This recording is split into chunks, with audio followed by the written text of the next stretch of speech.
શ્રી ગુરુ લીલામૃત અધ્યાય 5 આપી આસન પ્રેમથી કરી પૂજન પ્રશ્ન પૂછે સાવિત્રી ત્યાં કહો નારદ પૃતશ્ન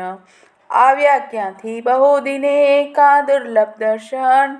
નારદ કહે ભૂલોકથી આવ્યો આજ ક્ષણ સાવિત્રી પૂછે પુનઃ કહો બ્રહ્મસુત ક્યાંય દેખ્યું કૌતુક જો મુને કાંચિત ત્યાં ધય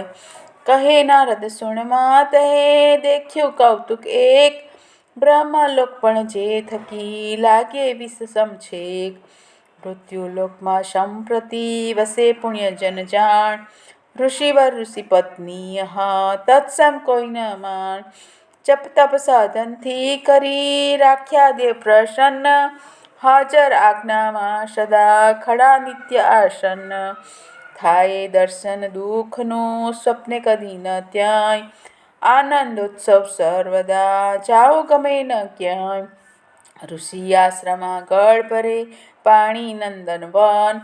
કોણ કરે આનંદનું માત એ વર્ણન પૂછે સાવિત્રી કહો શું આનંદ અધિક અહીંથી નારદ ત્યાં વસે લોક સુશીલ અધિક નારદ કહે માં શું કહું ધન્ય મર્ત્ય ભુવન ધન્ય લોક સુશીલે ધન્ય એ ઋષિજન ઋષિ પત્નીની વાત તો મુખથી ન કહેવાય ધન્ય પાતિવ્રત્ય એ કોથી વર્ણન થાય અહીંયાના આનંદથી સત્ગુણ ત્યાં આનંદ વસે સાંપ્રત માત હે તુચ્છ બ્રહ્માનંદ સોણી સાવિત્રી વદે કહો ધન્ય મુનિરાય મારાથી એ શું વસે શ્રેષ્ઠ પ્રતિવદા ત્યાંય નારદ કહે કો વર્ણવે ઋષિ પત્નીની એમ પતિ ભક્તિ અનન્ય એ કરવો વર્ણન કેમ સો હિસાબ તારો ત્યાં રમા પણ રાખ ધન્ય એ ઋષિ પત્નીઓ કરે ક્યાંકનું ક્યાંક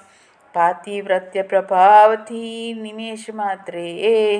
ડોલાવે બ્રહ્માંડા એમાં સો સંદેહ વિશેષ માતા શું કહું બ્રહ્માદેવ તુજ કંથ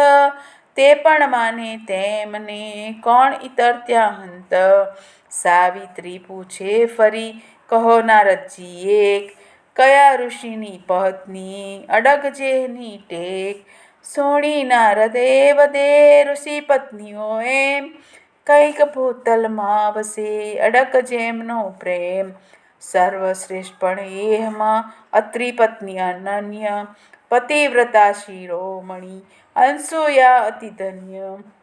કોણ વર્ણવે એહને થાય શેષ પણ મુખ સોણી વચન સાવિત્રીએ થઈ ખિન્ન મન મુખ પડી વિચારમાં સતી દેખી નારદ એમ નમન કરી આવ્યા ત્યાં વિષ્ણુ લોકમાં તેમ દેખી લક્ષ્મી પ્રેમથી પૂછે નારદ ધન્ય સાંભળ્યા હમણાં જ મેં ક્યાંથી આવ્યા પુણ્ય નમન કરી નારદ કહે મૃત્યુલોકથી આમ બ્રહ્મલોક થઈ દર્શને આવ્યો વૈકુંઠ ધામ